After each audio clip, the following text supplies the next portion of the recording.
What's up everyone, Stephen Ward here with Neural DSP, and today I want to show you how you dial in your tone using the functions and lesser known aspects of the Fortin Nameless Suite.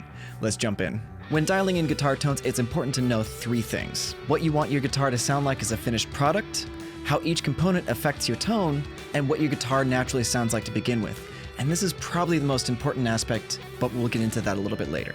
So instead of just going through and describing what each component does, I have three separate guitars set up so I can demonstrate what each component does to different guitars in different settings. I have a 6-string guitar set up in E standard with active pickups, I have a 6-string guitar in E standard with passive pickups, and I have an 8-string guitar with passive pickups set up in drop E. So to start off, we have the pedal section, and basically I just brought up Fortin Nameless on the default settings and set the oversampling to high. Now I have all these plugins linked because I want you to hear how some settings work for some guitars, but not for others. It's a problem I run into with the presets where people say they don't like it, but it's more likely that you just don't have the same equipment as the person who made the preset. So we're going to go ahead and loop this a couple of times, and I'm going to go through and change the settings so we can see what works for which guitar.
So to my ear, the grind pedal sounded best on the E standard active pickups and the drop E 8-string, whereas the hex drive actually sounded far better on the E standard on the passive pickups.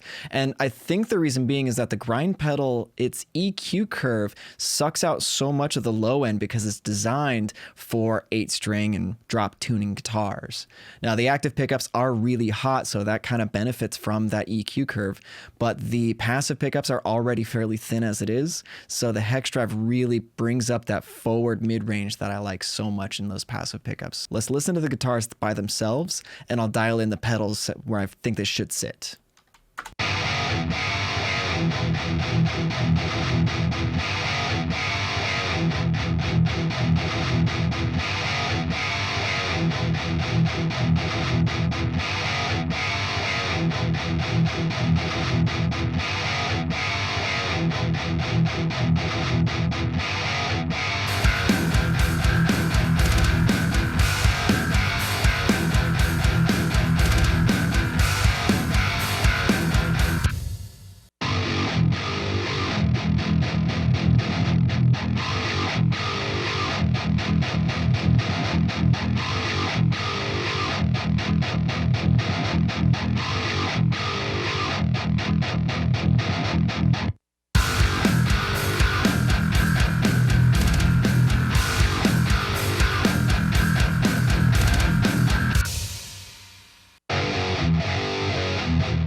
So now that I'm listening to the active pickups a little bit closer, I think the hex drive with the tone knob dialed all the way up sounds a bit better than the grind because I get that brightness, but I get that forward mid-range from the hex drive that I really like. The grind accents a little bit too much of that 4K kind of higher end, where it doesn't do that on the 8-string. So now that we got our pedals dialed in for each guitar, we're going to move on to the head sections and just continue to refine our settings. So we start with the master volume control. It's set before the tone stack, and it actually gives you an additional stage of distortion depending on if it's pushed or pulled. You do want to be careful with this because there is a volume difference between the two stages. So I'm actually going to dial back the output just a little bit so I can avoid any clipping. Now, because this is before the tone stack, if you push this to its extreme, it will change the frequency response. And it's actually really, really cool because it emulates a real amplifier so closely that you can just push this as much as you want and it's going to respond in kind.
So you saw me jump back and forth between the hex drive pedal and the head because I want to make sure that my gain staging is correct.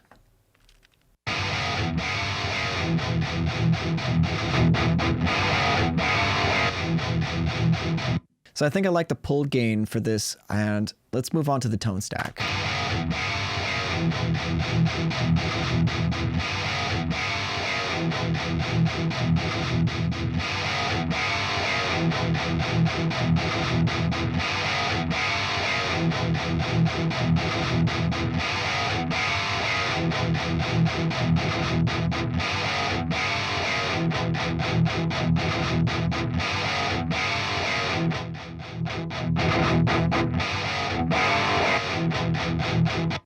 So you have high and low settings on this, and basically what that means is you have these two separate gain knobs.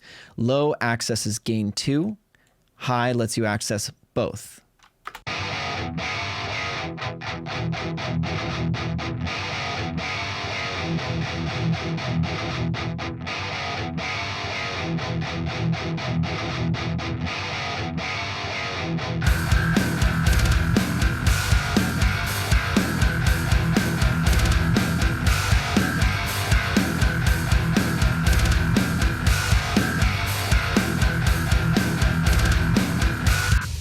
And then we get to the impulse response section where you get to dial in the exact tone choices that you want. And this is a section that will greatly change your tone as well, dependent on which microphones you choose. To give you an example of how your sound is going to change depending on your microphone, I'm going to turn off the second one and just focus on one single microphone.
So that sounds pretty great to me. So let's move on to the drop E setting.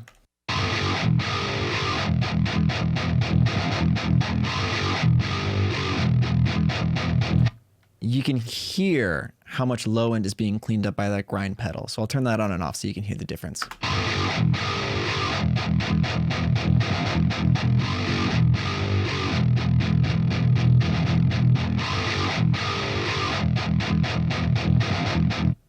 That is a lot. So we'll go ahead and keep that on. You may even use the multiband compressor to keep that low end down still, but it cleans up so much of that problem area that really throws off the balance of your mix. So let's go ahead and dial in some settings on this one now.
All right, sounding pretty good.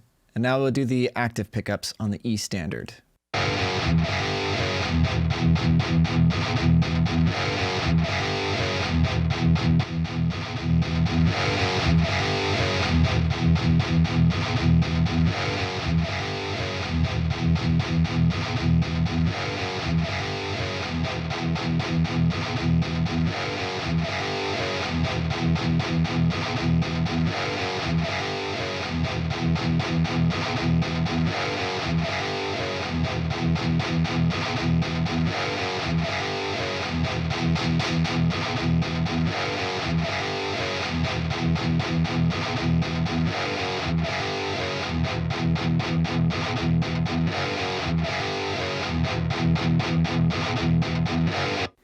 So the other two, I went with the high setting. This one I actually like the low because that it doesn't break up too much in that mid-range section. You still get that clarity of the tone.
Okay, I feel pretty good about those tones.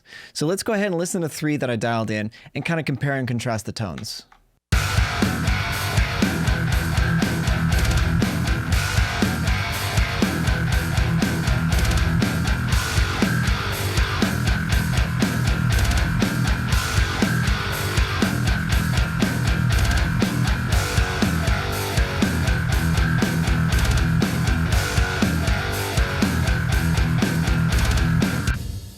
So now you kind of understand why some presets won't quite work for you, because each guitar is going to have its own unique response to the way that these components work.